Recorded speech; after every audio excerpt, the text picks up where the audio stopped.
Hello and welcome to Long's Toys. I have a Transformers Robots in Disguise review for you today. This is two more Minicons. They are both Autobots. We have Slipstream and Sawback. I decided to do these two together since they're both Autobots. And I'll do another video with the Decepticon ones later in the week. Not really much going on in the back of the packaging here. A lot of stuff here about the app and, multi-language warnings and things of that nature. Picture on the top, very minuscule, so we will go ahead and get these guys out of the packaging and take a closer look.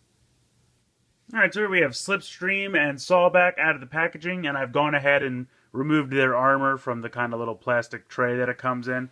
I think these guys both look like a lot of fun, and they're really, really neat.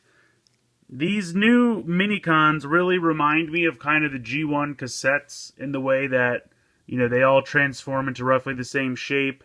And then they come with, exterior armor pieces that you can go ahead and clip on. It's just a lot of fun.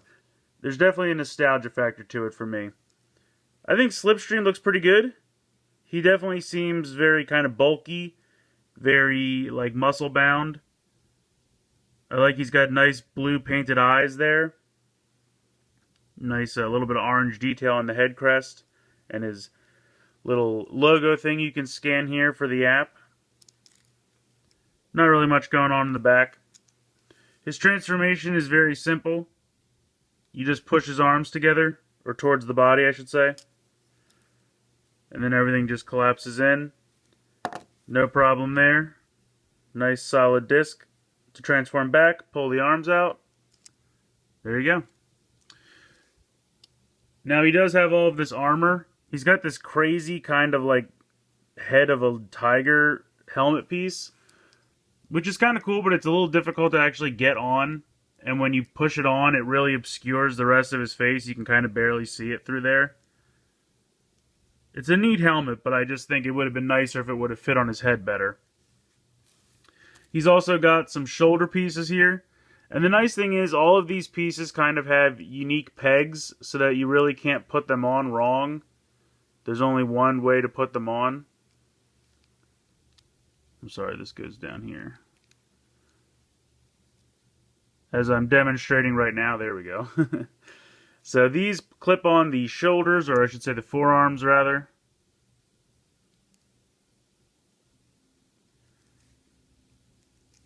Then he's got this back piece, which clips on to this peg on the back. And then he's got kind of these cool flame pieces that will clip onto the shoulders.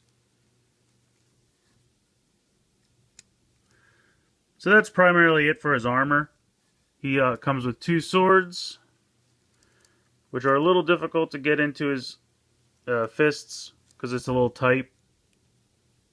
But it gets in there. I think he looks pretty neat.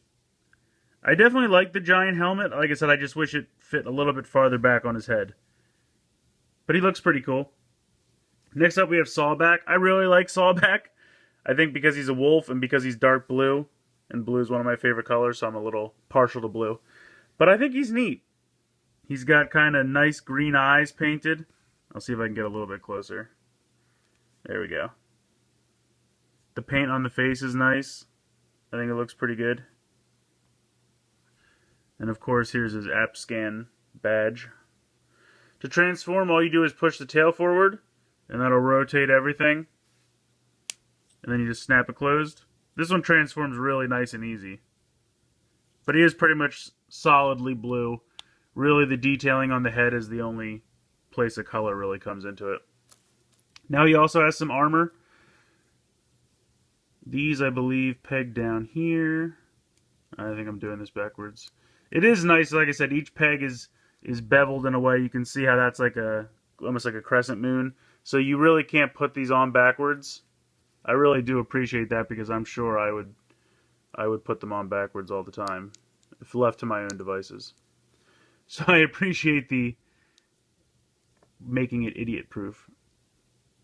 And he's got kind of a cool muzzle piece, and then this piece plugs into his tail. So I think that's really neat. And I think the yellow was a good choice with the blue. It stands out and it looks really good. Kind of reminds me of like Steeljaw from G1, where he was kind of like, you know, a animal mode that had some cool plastic pieces to pop on the side. I definitely like it. I'm really liking these Minicons. I think it's a cool gimmick. And like I said, it really reminds me of G1 cassettes. So I have a nostalgia factor that I think is also enhancing my enjoyment. But so far, I'm really impressed with these. They're really fun. So I just wanted to demonstrate real quick. Of course, these guys work with the deployers. You just have to make sure you check out the channels, like these two kind of parallel pieces of plastic. That's so that this piece on the bottom can fit in between them.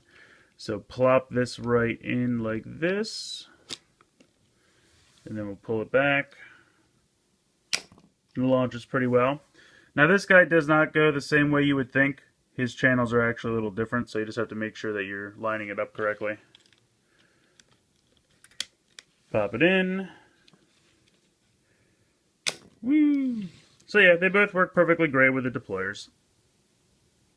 So I think these guys are a lot of fun, and they're relatively inexpensive. They're about $5 a piece.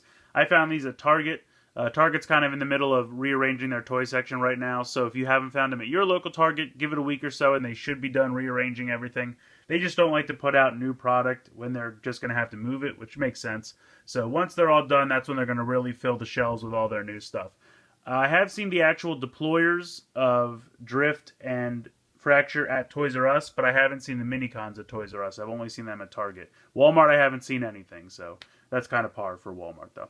Anyway, I think these guys are a lot of fun. They're relatively inexpensive, and I'm always a fan of a, you know, kind of fun little cheap toy to just pick up and tinker with from time to time.